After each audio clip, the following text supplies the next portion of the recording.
Hello student, मैं राहुल कछावा आपका chemistry का ट्यूटर लेके आ गया हूं आपके लिए मास्टर क्लास का कोऑर्डिनेशन कंपाउंड का अगला लेक्चर, जो कि किस पे बेस्ड है, बॉन्डिंग थ्योरी के ऊपर। तो वेलकम टू आवर एजुको चैनल। और आ जाइए, निकाल लीजिए पेन एंड पेपर, और आज हम डिस्कस करेंगे किसके बारे में, बॉन्डिंग थ्योरी कि बॉन्ड बनने वाली थ्योरी कौन सी है। ठीक है ना, हमारे दो अलग अलग तरीके की थ्योरी होती है। एक बॉन्डिंग थ्योरी होती है, वैलेंस बॉन्ड थ्योरी, जिसके बारे में आज का हमारा लेक्चर कंप्लीटली बेस्ड होगा, क्योंकि इससे मान के चलो 100% क्वेश्चन पक्का है, कंफर्म है कि यहां से तो क्वेश्चन आएगा ही आएगा, डेफिनेटली है। ठीक है ना, तो इसके अंदर हम जनरली क्या देखते हैं, पहली चीज तो हम क्या देखेंगे कि ये बॉन्डिंग थ्योरी जो है, इस बॉन्डिंग थ्योरी में जो वीबीटी हम देख रहे हैं, वैलेंस बॉन्ड थ्योरी, ये वैलेंस बॉन्ड थ्योरी है क्या, इसकी रिक्वायरमेंट क्यों पड़ी है हमें। ठीक है, इसके अंदर हम क्या देखते हैं, हाइब्रिडाइजेशन देखते हैं।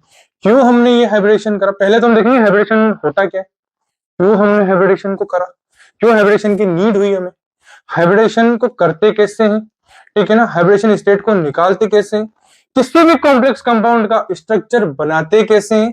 ठीक है, उसका कोऑर्डिनेशन नंबर पता लगाना, उसके स्ट्रक्चर पता लगाना, उसके हाइब्रिडेशन की जो स्टेट है कि वो कौन सी स्टेट में एग्जिस्ट करता है वो पता लगाना, उसका डायमैग्नेटिक है, पैरामैग्नेटिक है, वो बिहेवियर पता लगाना, नंबर ऑफ अनपेयर्ड इलेक्ट्रॉनों को पता लगाना।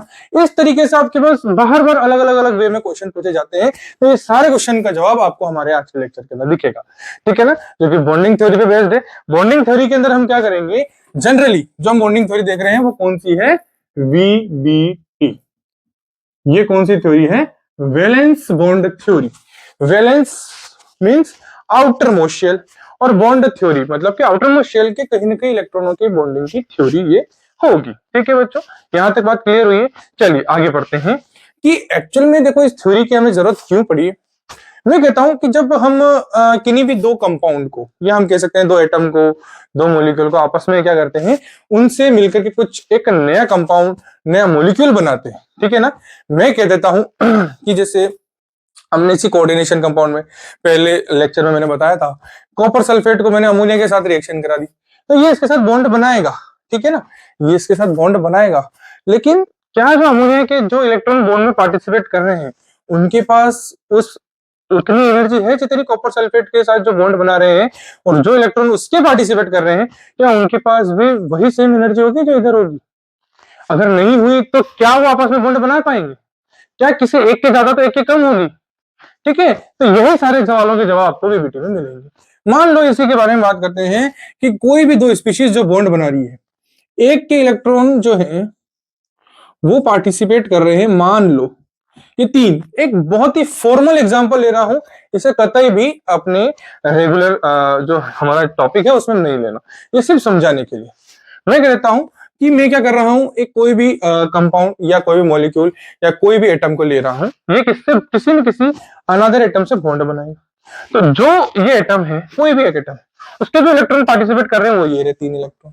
ठीक है, और जो दूसरा एटम है उसके जो इलेक्ट्रॉन जो पार्टिसिपेट करेंगे, उसके जो दो तीन इलेक्ट्रॉन पार्टिसिपेट करेंगे, मान लो कि उनका एनर्जी लेवल यहां है, ये मैं कह देता हूं कि एनर्जी लेवल है। ठीक है, ये रिएक्शन इन प्रोग्रेस हो गया है, ये क्या है, एनर्जी लेवल है। इनकी एनर्जी में कह देता हूं यहीं तक ही है, और इनकी एनर्जी को हम कहां तक कह देते हैं, यहां ले लेते हैं। तो क्या ये चेंज इन एनर्जी नहीं है इन दोनों इलेक्ट्रॉनों के बीच में, होगी। ये तो वही बात होगी ना सर, कि आप क्लास 10th के बच्चों को क्लास 12th के बच्चों के साथ बिठा रहे हो, तो क्या ये पॉसिबल होगा। तो जवाब होगा हाँ, ये पॉसिबल हो सकता है।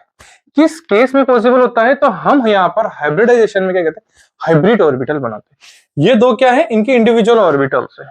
हाइब्रिड का मतलब क्या होता है, मिक्सिंग ऑफ ऑर्बिटल।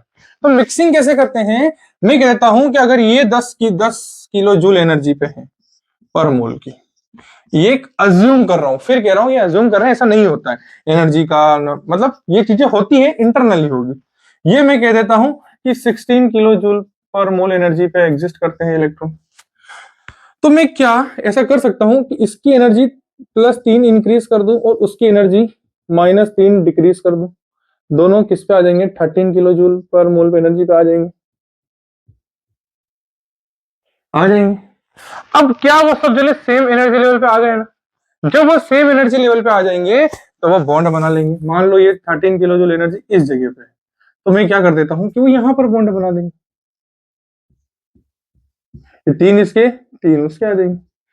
अब क्या यहाँ पर ये जो इलेक्ट्रॉन ने जो यहाँ पर पार्टिसिपेट हुए, क्या इनकी एनर्जी इक्वल है? यस, इनकी एनर्जी क्या होगी? सबकी सेम होगी। तो जब मैं इंटरमिक्सिंग करता हूं ऑर्बिटलों की, तो उसके बाद मुझे हाइब्रिड ऑर्बिटल मिलता है, और उस हाइब्रिड ऑर्बिटल की एनर्जी सेम होती है। यही हाइब्रिडाइजेशन का कंसेप्ट होता है, इसे अच्छे से समझना, ठीक है। जिन दो के बीच में बॉन्ड बन रहा है, जरूरी नहीं है कि उनके जो वैलेंस इलेक्ट्रॉन पार्टिसिपेट करे उन सबकी एनर्जी आपस में इक्वल हो, किसी की ज्यादा किसी की कम, कुछ भी हो सकती है। दोनों को हमने क्या करते हैं, किसी सेम एनर्जी लेवल पे ले आए हैं और उन्हें हम क्या कर देते हैं, इंटरमिक्सिंग करते हैं। तो अब जो बनने वाला हाइब्रिड ऑर्बिटल होगा जिसमें मिक्सिंग होगी, उन सारे इलेक्ट्रॉनों की एनर्जी क्या होगी? इक्वल होगी। इज इट क्लियर ना बच्चों? चलिए आगे चलते हैं। तो अब हाइब्रिडाइजेशन क्या हो गया? हाइब्रिडेशन क्या हो गया? Intermixing of orbital. हाइब्रिडाइजेशन क्या हो सकता है? इंटरमिक्सिंग ऑफ ऑर्बिटल हो चुका है, ठीक है ना। यहां पर बात समझ में आ गई। अब हमारे पास क्या होते हैं, कुछ लिगेंड के टाइप भी होते हैं कि सर ये लिगेंड के टाइप कौन से होते हैं? दो तरीके के होते हैं। इनका यूज कहां आता है आगे बताऊंगा। एक होते हैं स्ट्रॉन्ग फील्ड लिगेंड, ठीक है, और एक होते हैं वीक फील्ड लिगेंड, ठीक है बच्चों। तो इनका क्या रोल होता है ना, मैं आपको बताऊंगा कि स्ट्रॉन्ग फील्ड लिगेंड कौन से होते हैं और वीक फील्ड लिगेंड कौन से होते हैं। जिनके अंदर, मैं कहता हूं कोई भी मैंने कंपाउंड लिखा, ठीक है ना, जिनके अंदर जो डोनर एटम है, अगर वो जो डोनर एटम है वो किससे एग्जिस्ट करता है, उसके अंदर या तो वो कार्बन का होगा या नाइट्रोजन का होगा डोनर एटम, तो वो स्ट्रॉन्ग फील्ड लिगेंड कहलाएंगे। जैसे कि मैं स्ट्रॉन्ग फील्ड लिगेंड के अंदर कह सकता हूं कि SCN, ठीक है ना, चलो SCN तो लो के अंदर होता है, CO हो गया, CN हो गया, इथाइलिन डाई अमीन के अंदर कार्बन अगर हो रहे हैं, ठीक है ना। तो ऐसे जिसके अंदर कार्बन और नाइट्रोजन क्या है, डोनर एटम है, वो क्या कहलाएंगे? स्ट्रॉन्ग फील्ड लिगेंड कहलाएंगे। और वो जिनके अंदर ऑक्सीजन और हेलोजन्स, ठीक है ना, ये X क्या है? हेलोजन। अगर ये डोनर एटम है तो वो क्या होंगे? वीक फील्ड लिगेंड कहलाते हैं। समझ में आ गई है कि सर इनका यूज क्या होगा।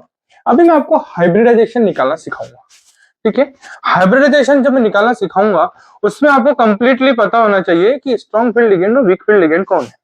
लिगेंड आएगा, ठीक है, तो हम यहां से पहचान लेंगे कि स्ट्रॉन्ग फील्ड है वीक फील्ड है। ये जो स्ट्रॉन्ग फील्ड होते हैं ये क्या करते हैं, आने वाले जो हमारे पास जो मौजूदा इलेक्ट्रॉन है, ठीक है ना, जिस सेंट्रल एटम के अंदर बात कर रहे हैं हम, ठीक है ना, जो सेंट्रल मेटल एटम है उसके अंदर जो मौजूदा इलेक्ट्रॉन है उनमें जिन जिन का पॉसिबल पेयरिंग होगी उन्हें हम क्या कर देंगे? पेयर कर देंगे। मान लो मैं कह देता हूं कि इस तरीके का कोई noble gas configuration, noble gas नहीं, इलेक्ट्रॉनिक कॉन्फ़िगरेशन है।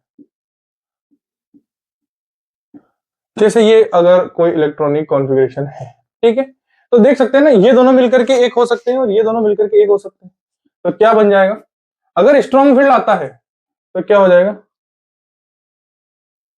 देखो ये दो तो थे, ये दोनों मिलकर के ये यहां चला गया और ये यहां चला गया, ये दोनों हो गए, तो दो हमारे पास ब्लैंक हो गए ना। तो यही होता है क्या? स्ट्रॉन्ग फील्ड लिगेंड का काम। या मैं कह दूं अगर इस तरीके से है,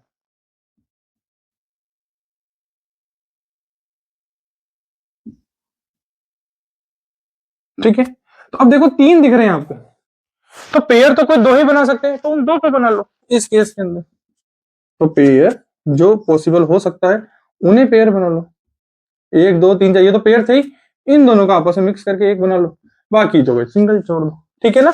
तो ये काम किसका होता है? स्ट्रॉन्ग फील्ड लिगेंड का होता है। ये क्या करता है? पेयरिंग का काम करेगा, ठीक है बच्चों, यहाँ तक बात समझ में आ गई है। फिर वीक फील्ड को होते हैं कोई लेना देना, जैसे है वैसे के वैसे रहने दो, चाहे वो पेयर में हो चाहे अनपेयर में हो, जो नॉर्मल ग्राउंड स्टेट में अवेलेबल है उन्हें वैसे ही रखेंगे। यहां तक बात समझ में आ गई। तो ये काम किसका होता है? वीक फील्ड और स्ट्रॉन्ग फील्ड लिगेंड का होता है। चलिए आ जाइए, अब मैं बात करूंगा हाइब्रिडाइजेशन के ऊपर, ठीक है ना, कि हाइब्रिडाइजेशन क्या होता है, हाइब्रिडाइजेशन के अंदर हम किस तरीके से चीजों को यूज करेंगे।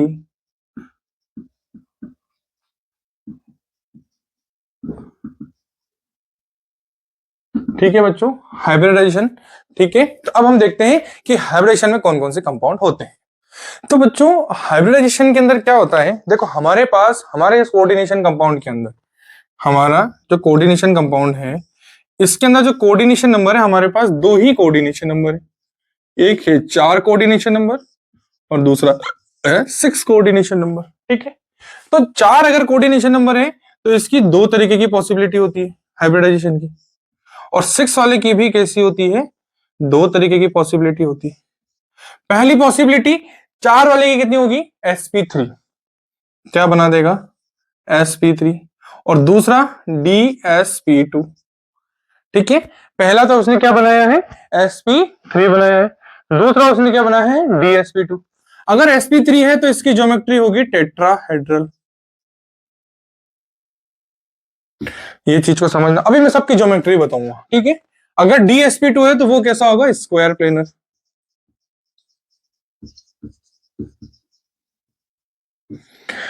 इसमें बात करोगे तो क्या होगा, एक sp3d2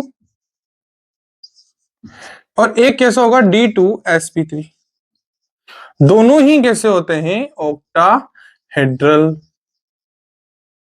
तो यहां ध्यान रखना। ठीक है, हमारे पास कोऑर्डिनेशन नंबर एक 4 है, 6 है, 4 वाले sp3 और dsp2 में एग्जिस्ट करते हैं।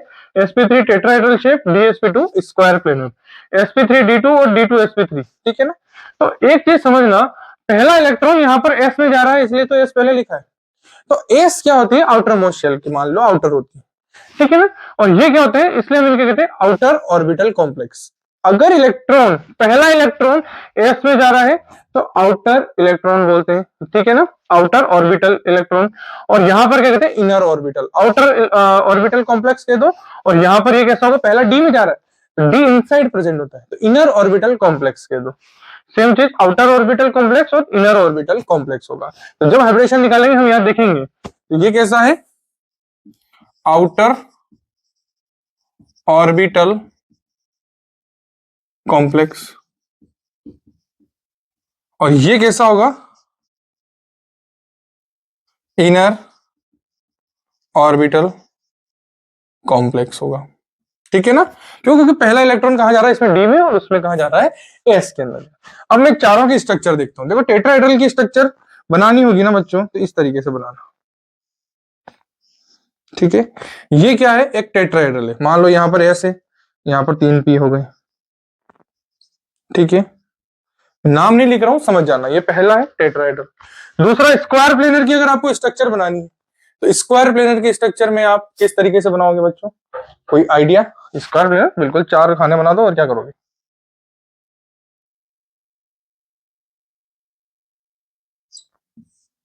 इस तरीके से बना दूंगा मैं। ठीक है, स्क्वायर प्लेनर, एक तरफ एस लगा दो, एक तरफ डी लगाओ, एक तरफ एस हो गया, डी हो गया, दो तरफ पी लगा दो।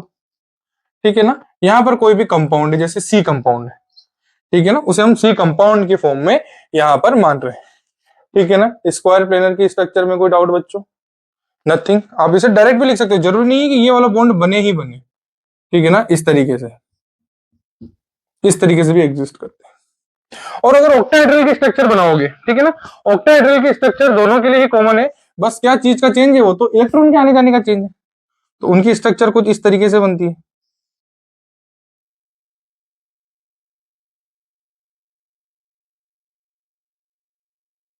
ठीक है, sp3d2 है या d2sp3 है, एक s, 3 p हो गए, एक p यहाँ, एक p यहाँ, एक p यहाँ, और 2 t यहाँ। या आप इसे और कैसे बना सकते हो, इस तरीके से बना सकते। ठीक है, ये वाली स्ट्रक्चर भी होगी, आप सबको यहां पर रख दो। ठीक है बच्चों, तो ये इनकी क्या होती है, स्ट्रक्चर होती है, ज्योमेट्री होती है। तो जब मैं आपसे कंप्लीट कराऊंगा ना, तो आपको इनकी ज्योमेट्री का भी ध्यान रखना पड़ेगा। ठीक है बच्चों, तो ज्योमेट्री पे जरूर फोकस करना। आपसे देखो 3 चीजें मैंने आपको क्लियर कर दी, हाइब्रिडेशन से क्या क्या पता चल सकता है। पहला, तो उसकी हाइब्रिडेशन स्टेट पता चल जाएगी। दूसरा, उसका शेप का नाम पता चल जाएगा। तीसरा, उस शेप की स्ट्रक्चर। एक और चीज पता चलिए, चौथा, आउटर ऑर्बिटल कॉम्प्लेक्स या इनर ऑर्बिटल कॉम्प्लेक्स। 4 चीजें के बारे में पता चल गया। अब इसके बाद हम क्या देखेंगे, इन 4 के अलावा एक कोऑर्डिनेशन नंबर भी आपको पता होना चाहिए। तो आ जाइए, पहले देखते हैं कोऑर्डिनेशन नंबर कैसे निकालते हैं।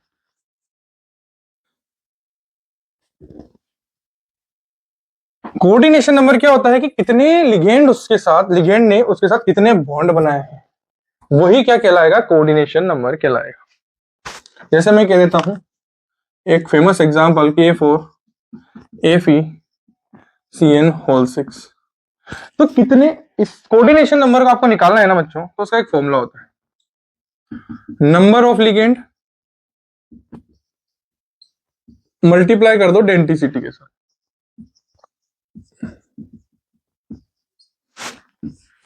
नंबर ऑफ लिगेंड को डेंसिटी से मल्टीप्लाई कर लो कि सर कैसे, नंबर ऑफ लिगेंड कितने, 6, डेंसिटी मतलब ये कितने बॉन्ड बनाता है एक सीएन इस आयरन के साथ, एक बॉन्ड, तो 6 × 1, यहाँ क्या हो जाएगा 6 × 1 क्या हो गया 6, तो कोऑर्डिनेशन नंबर कितना हो गया 6 हो गया। मान लो अगर ये ऐसे होता, मैं कह देता हूं CuEn2Cl2, ये हो गया। तो देखो एक डाइडेंटेट है और एक कैसा है, मोनोडेंटेट है, तो कोऑर्डिनेशन नंबर आ जाओ निकालते हैं। पहले डाइडेंटेट की बात करते हैं, नंबर ऑफ लिगेंड कितने हैं डाइडेंटेट के, 2, इसकी डेंसिटी कितनी होती है, 2 होती है, plus number of ligand monodentate के कितने, 1 2 इंटू डेंसिटी कितनी है 1, कितना हो जाएगा 4 + 2 दैट इज 6। तो ये क्या हो चुका है, कोऑर्डिनेशन नंबर आपको पता चल चुका है, ठीक है ना। अगर मोनोडेंटेड है तो आप उन्हें जितने यहां पर नंबर लिखेंगे उतना ही होगा, जैसे 6 सीएन है तो 6 ही इसका कोऑर्डिनेशन नंबर, 2 सीएल है तो 2 ही इसका कोऑर्डिनेशन नंबर। अगर डाइडेंटेड आता है, पॉलीडेंटेड आता है, जैसे हेक्साडेंटेड है वो 1 है, लेकिन वो 1 किसके बराबर है, 6 के बराबर है, क्योंकि उसकी डेंसिटी कितनी होती है, 6 होती है। तो ये हमने आपको किसके बारे में अवेयर कर दिया है, आपको उसका कोऑर्डिनेशन नंबर पता लगाना है, ठीक है।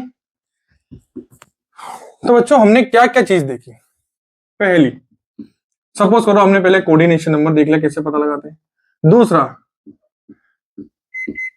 हाइब्रिडाइजेशन स्टेट हमने पता लगा दी, ठीक है, तीसरा हमने उसकी हाइब्रिडेशन स्टेट जैसे sp3 हो गया dsp2 हो गया, उसकी स्ट्रक्चर नेम या मैं कह दूं ज्योमेट्री, उसकी ज्योमेट्री क्या होगी, चौथा उसके हमने स्ट्रक्चर बनाना भी सीख लिया, और पांचवा हमने जो सीखा वो था इनर ऑर्बिटल होगा या आउटर ऑर्बिटल होगा। समझ में आ गया मेरी बात बच्चों। दो चीजें और बताता हूं मैं, दो कह दो या एक ही कह दो। अगर मैं कह देता हूं कि जैसे ये है, मैंने क्या बताया था, ये केस आया, तो अगर स्ट्रॉन्ग फील्ड लिगेंड आ रहा है, ठीक है ना, अभी एक एग्जांपल करूंगा सब चीज क्लियर हो जाएगी। स्ट्रॉन्ग फील्ड लिगेंड आ रहा है तो पेयरिंग हो जाएगी, तो आफ्टर पेयरिंग, क्योंकि देखो स्ट्रॉन्ग फील्ड है तो पेयरिंग होगी, अब पेयरिंग के बाद आप यहां देखिए ये बचा। अब इसके इस सिचुएशन को देखते हुए आपको दो चीजें पता लगानी, पहली चीज आपको क्या पता लगानी है इसको देख करके, नंबर ऑफ अनपेयर इलेक्ट्रॉन। बताओ यहां नंबर ऑफ अनपेड इलेक्ट्रॉन कितने हैं, 0 0। अगर नंबर ऑफ अनपेड इलेक्ट्रॉन 0 है तो वो कंपाउंड कैसा होगा, डायमैग्नेटिक, ठीक है ना। n बराबर 0 मतलब n क्या है, नंबर ऑफ अनपेड इलेक्ट्रॉन, मान लो ये n है, ठीक है ना। ये कितने 0, तो वो कैसा होगा, डाया मैग्नेटिक, ये उसकी मैग्नेटिक प्रॉपर्टी है। अगर n 0 के इक्वल नहीं है, ठीक है, मैं कह देता हूं यहां पर अगर ये इलेक्ट्रॉन नहीं होता तो क्या हो जाता, ये दोनों पेयर बनाते, ये दोनों पेयर बना लेते, ये बच जाता। अब देखो नंबर ऑफ अनपेड इलेक्ट्रॉन कितने, एक आ रहा है ना यहाँ पे, तो एक अगर नंबर ऑफ अनपेड इलेक्ट्रॉन है तो वो कैसा होगा, पैरामैग्नेटिक।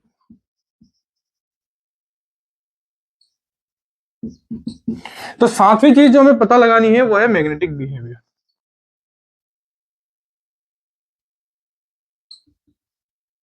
ठीक है ना, उसमें क्या होगा, पेरा या डाया, ठीक है बच्चों। तो ये मैंने आपको 7 जो हमें प्रॉपर्टी डिटरमाइन करनी होती है इस एक हाइब्रिडेशन के अंदर, हाइब्रिडेशन प्रोसेस के थ्रू, तो ये अब हम यहां पर पता करेंगे। आ जाओ, अब एक बहुत ही फेमस एग्जांपल मैं यहां पर ले लेता हूं, जैसे कि आपको दिया है, यही ले लेते हैं, जैसे कि NiCN(2 का ले लेते हैं। आपको एक एग्जांपल दिया है NiCN(2 तो पहला स्टेप आपको क्या करना है, सुनना, पहले तो कोऑर्डिनेशन नंबर पता लगा लो। कोऑर्डिनेशन नंबर कितना है, 4, क्योंकि सिर्फ मोनोडेंटेड लिगेंड है, तो नंबर ऑफ लिगेंड कितने, 4 इंटू डेंसिटी 1, 4 × 1, कोऑर्डिनेशन नंबर कितना हो गया, 1 हो गया। तो ये चीज पता चल गई हमें, पता चल गई। चलो नेक्स्ट, आपको ऑक्सीडेशन नंबर, यहां पर एक और चीज लिखो, इसमें आप ऑक्सीडेशन नंबर भी पता लगाओगे। Oxidation number of central metal atom. आ जाओ, सेंट्रल मेटल एटम का ऑक्सीडेशन नंबर कैसे निकालते हैं। मान लो एनआई की ऑक्सीडेशन स्टेट कितनी, एक्स प्लस एक सीएन के ऊपर -1 का चार्ज होता है, ठीक है। और हमारे पास सीएन कितनी, 4, तो 4 के ऊपर -4 का होगा। और कोई है नहीं है, इसको इक्वल कर दो किसके, इसके पूरे के ऊपर चार्ज कितना, -2 एक्स -4 इजिकल टू -2, एक्स बराबर 4 -2, तो एक्स बराबर कितना हो गया, +2 हो गया। हो गया। तो एनआई कौन सी ऑक्सीडेशन स्टेट के अंदर एग्जिस्ट कर रहा है, यहाँ पे +2, ठीक है। एनआई कौन सी ऑक्सीडेशन स्टेट में एग्जिस्ट कर रहा है, Na2+। तो कोई बता सकता है Na2+ का हाइब्रिडेशन स्टेट क्या होगी, 28 नंबर पे आता है 28, तो 28 पे आता है तो 4s2 3d8 होता है। तो 2 इलेक्ट्रॉन तो निकल चुके हैं 4s2 के, क्या बचा 3d8। तो मैं क्या यहाँ पे 3d8 के स्ट्रक्चर बना सकता हूँ, ग्राउंड स्टेट बना दूं।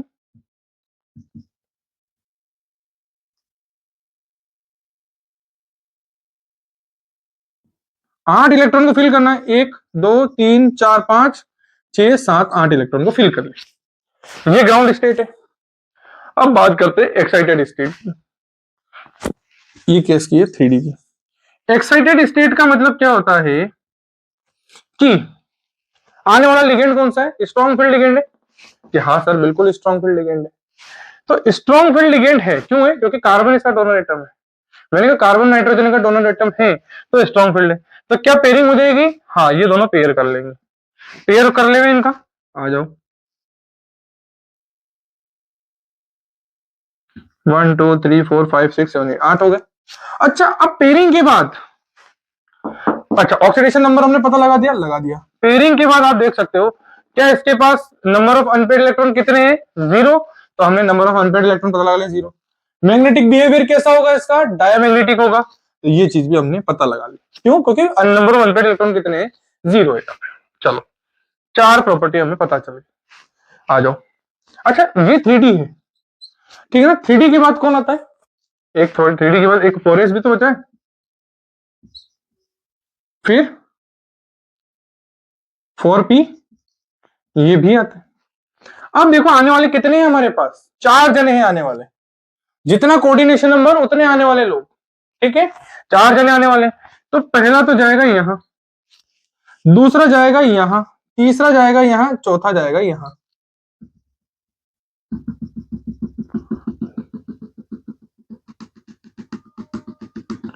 तो पहला किस में गया है, डी के अंदर गया, ठीक है।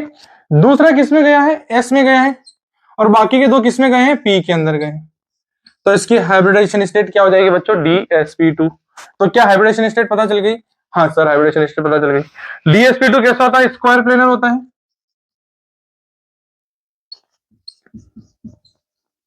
तो फिर सर हमें ये भी पता चल गई ज्योमेट्री, स्ट्रक्चर कैसी होती है स्क्वायर प्लेनर की। आ जाओ यहां बनाते हैं, ये निकिल था, ऐसा ही होता है स्क्वायर प्लेनर।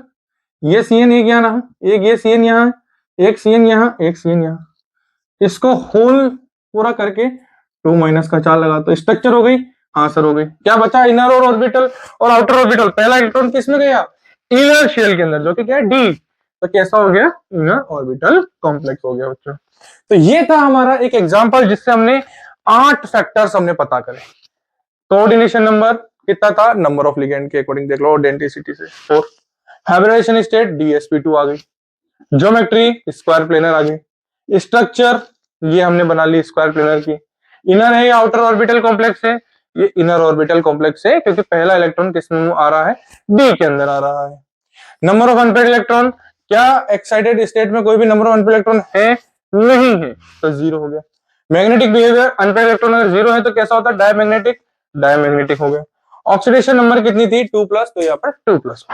तो ये एक बहुत ही बेसिक फंडा है वैलेंस बॉन्ड थ्योरी का कि कोई भी हाइब्रिडेशन स्टेट को हम कैसे फाइंड आउट कर सकते हैं। यहां तक समझ में आया बच्चों, तो चलिए अब हम एक एग्जांपल और ले लेते हैं।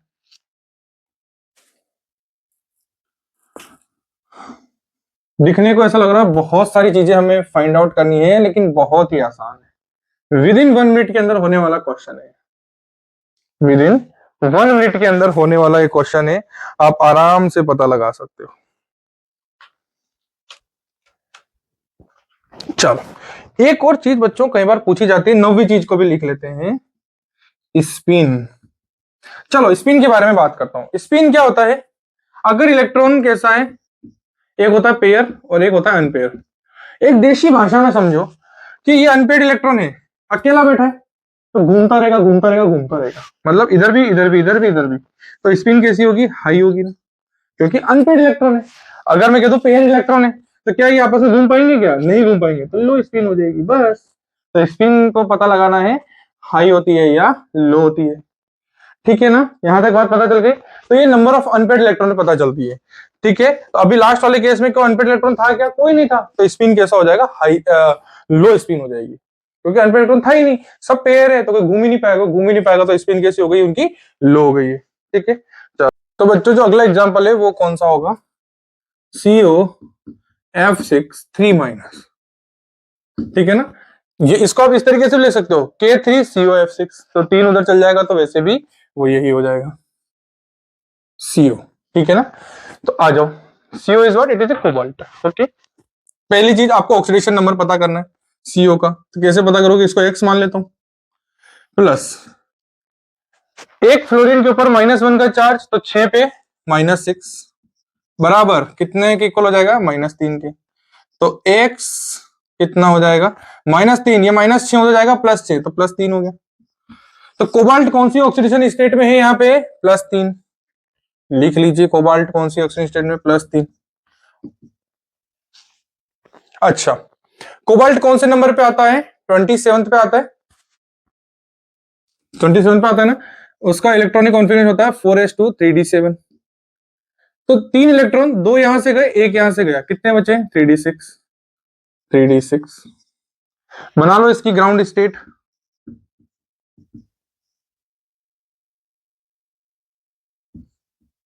यही होगी, 1 2 3 4 5 6 इलेक्ट्रॉन हो गए बच्चों। आ जाओ अगला एक्साइटेड स्टेट के ऊपर। एक्साइटेड स्टेट क्या कहती है कि आने वाला लिगेंड कौन सा है? ठीक है, पहली चीज ऑक्सीडेशन नंबर हमने पता कर ली।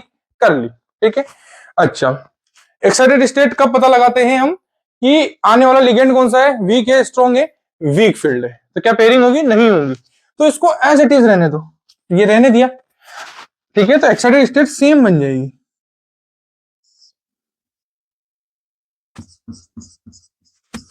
आगे 4s तो है ही है, 4p भी है और 4d भी होगा। ठीक है, ये 3d हो गया है, ये 3d, 4s 4p 4d। अब सुनना, इस एक्साइटेड स्टेट के अंदर क्या नंबर ऑफ अनपेड इलेक्ट्रॉन है? हाँ sir, number of unpaired electron 4 है, तो ये चीज ही पता चल गई। मैग्नेटिक बिहेवियर डायमैग्नेटिक होगा, पैरामैग्नेटिक होगा? सर पैरा होगा, क्योंकि नंबर ऑफ अनपेड इलेक्ट्रॉन है, पैरा होगा।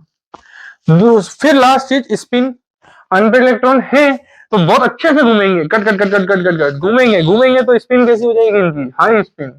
ये भी पता चल गया पता। आ जाओ, आने वाले कितने? 6 जने हैं, तो पहला जाएगा यहाँ, दूसरा यहाँ, तीसरा यहाँ, चौथा यहाँ, पांचवा यहाँ, छठा यहाँ।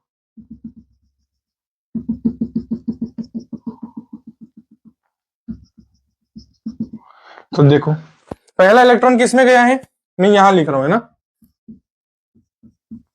पहला एस में गया, फिर पी में कितने गए? 3 गए, और डी में कितने गए? 2 गए। तो हाइब्रिडाइजेशन स्टेट क्या है हमारे पास? अच्छा, कोऑर्डिनेशन नंबर कितना था? 6। ठीक है ना, हाइब्रिडाइजेशन स्टेट कितनी आ गई? sp3d2। ज्योमेट्री क्या होगी sp3d2 की? ऑक्टाहेड्रल। ये पता चल गया, ज्योमेट्री पता चल गई। पहला इलेक्ट्रॉन किस में गया? एस में गया, डी में गया, एस में गया। एस में गया तो आउटर होगा, इनर होगा? आउटर होगा, ये भी पता चल गया। स्ट्रक्चर पे आ जाओ, सेंट्रल एटम कौन है? कोबाल्ट। कोबाल्ट 6 क्लोरीन के साथ इसे अटैच कर दो, fluorine fluorine fluorine fluorine fluorine fluorine, कितना? 3 का चार्ज। तो ये इसके स्ट्रक्चर हो गई बच्चों। समझ में आ गई मेरी बात बच्चों? यहां तक कोई डाउट? ठीक है, तो हमने इस बॉन्डिंग थ्योरी के अंदर हमने क्या क्या चीजें देख ली है बच्चों, कि बॉन्डिंग के अंदर जो वीबीटी है, वैलेंस बॉन्ड थ्योरी, इसमें क्या क्या चीजें हुई है। क्यों हुआ? क्योंकि एनर्जी डिफरेंस था, ठीक है ना। तो ये इससे बॉन्ड बना रहा है, तो इसके इलेक्ट्रॉन का जो एनर्जी है वो अलग है और इसके इलेक्ट्रॉनों की एनर्जी अलग है, तो उन दोनों को सेम लेवल पे हम लेके आते हैं, उनको इंटरमिक्सिंग कर देते हैं, उसको हम क्या कहते हैं? हाइब्रिडेशन कहते हैं। हमारे पास इस हाइब्रिडेशन में पता लगाने के लिए 9 टर्म होती है। कोऑर्डिनेशन नंबर पता लगा सकते हैं, हाइब्रिडेशन स्टेट हम पता लगा सकते हैं उसको करके, ठीक है। फिर उसके बाद ज्योमेट्री पता लगा लो। ज्योमेट्री मींस वो टेट्राहेड्रल है, ऑक्टाहेड्रल है, स्क्वायर प्लेनर है, स्ट्रक्चर कैसी बनेगी उनकी, इनर है या आउटर ऑर्बिटल है। इनर कब होता है? जब पहला इलेक्ट्रॉन डी में आता है। आउटर कब होता है? जब पहला इलेक्ट्रॉन एस में जाता है। अनपेड इलेक्ट्रॉन, अनपेड इलेक्ट्रॉन यही मत पता लगा देना ग्राउंड स्टेट के अंदर, गलत कर दोगे। वीक फील्ड में तो सही हो जाएगा। अगर स्ट्रॉन्ग फील्ड आता है जो पेयर करा देता है, जिसके अंदर डोनर एटम कार्बन और नाइट्रोजन होते हैं, उन्हें हम स्ट्रॉन्ग फील्ड कहते हैं, और जिनमें ऑक्सीजन और हेलोजन होंगे वो वीक फील्ड लिगेंड कहलाएंगे। तो एक्सोडेड स्टेट बनाइए, उसके बाद देखिए नंबर ऑफ अनपेड इलेक्ट्रॉन कितने हैं, फिर उसका मैग्नेटिक बिहेवियर। अगर अनपेड इलेक्ट्रॉन है तो पैरामैग्नेटिक, नहीं है तो डायमैग्नेटिक हो गया। आ जाओ दूसरी चीज, फिर ऑक्सीडेशन नंबर हमको निकालना होता है सेंट्रल मेटल एटम का, जो हम शुरुआत में निकाल लेते हैं, ठीक है। लास्ट चीज क्या जाती है? स्पिन के बारे में बात करते हैं। स्पिन क्या होगी कि हाई होगी या लो होगी? तो स्पिन किस पे डिपेंड करती है? जनरली इस चीज पे डिपेंड करती है स्पिन कि अगर अनपेड इलेक्ट्रॉन है तो अनपेड क्या होगा? अपने ही यहाँ पर रोटेट करने लगेगा। वो रोटेट करेगा तो इसका मतलब उसकी स्पिन अच्छी है, स्पिन अच्छी है तो हाई है। अगर अनपेड इलेक्ट्रॉन नहीं है, सारे पेयर है, तो वो क्या करेगा? रोटेट नहीं करेगा, और वहां पर वो कैसा हो जाएगा? लो स्पिन का कहलाएगा। यहां तक बच्चों बात समझ में आ गई? तो यही था हमारा आज का लेक्चर बॉन्डिंग थ्योरी। तो अब मैं आपको कुछ एग्जांपल्स दे रहा हूं, तो आपको ये एग्जांपल आपको करने ही। चलिए बच्चों, आपको अगर बच्चों कभी भी कोई भी डाउट लगता है तो आप हमारे कमेंट सेक्शन में जरूर लिखिएगा। सिर्फ इस चैप्टर के लिए भी नहीं बच्चों, आप किसी भी चैप्टर में आपको कोई डाउट आ रहा है तो आप लिखिए, हमारी टीम आप तक जरूर पहुंचेगी और वो आपकी क्वेरीज को जरूर सॉल्व करेगी, ठीक है। चलो, पहला एग्जांपल,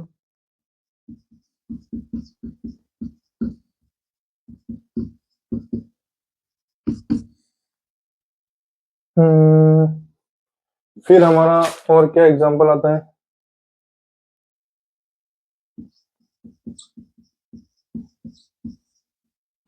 ये बहुत ही इंपॉर्टेंट है, ठीक है। आपको वही 9 चीजें जो अभी हमने बताई थी, वही सारी 9 चीजें आपको इसके अंदर पता लगानी है।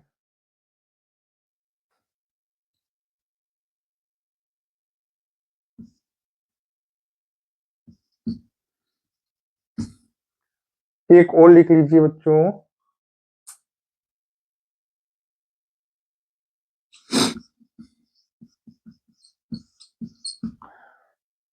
ठीक है बच्चों। तो मैंने आपको ये 4 एग्जांपल दिए हैं। पहला CONH3 5Cl, बाहर भी एक Cl है, CrNH3 6 3 COC2O4 होल थ्राइस 3 और FeF6 3, ठीक है। तो पहले आपको ऑक्सीडेशन स्टेट निकालनी है सेंट्रल मेटल एटम की, उसके बाद आपको एक क्वेश्चन को सोल्व करना है। 9 की 9 चीजों को आपको फाइंड करना है, ठीक है बच्चों। तो ये हमारी मास्टर क्लास का जो कोऑर्डिनेशन कंपाउंड का सेकंड लेक्चर खत्म हुआ, ठीक है। अगले लेक्चर के अंदर हम बात करेंगे कुछ आइसोमेरिज्म और कुछ जनरल जो थिंग्स हैं, इसके अंदर जो मोस्ट कॉमन क्वेश्चंस आते हैं, जो भी क्वेश्चन पूछ रहे हैं, हम उसके बारे में अगले लेक्चर के अंदर डिस्कस करेंगे। तो हमारे इस एजुको चैनल के साथ जुड़े रहिए, इसे लाइक शेयर और सब्सक्राइब जरूर कीजिए, और बार बार आपको हर एक लेक्चर का अपडेट इसके अंदर पता है। ये चैप्टर होगा, हम अगला हेलोजन के साथ स्टार्ट करेंगे। Thank you.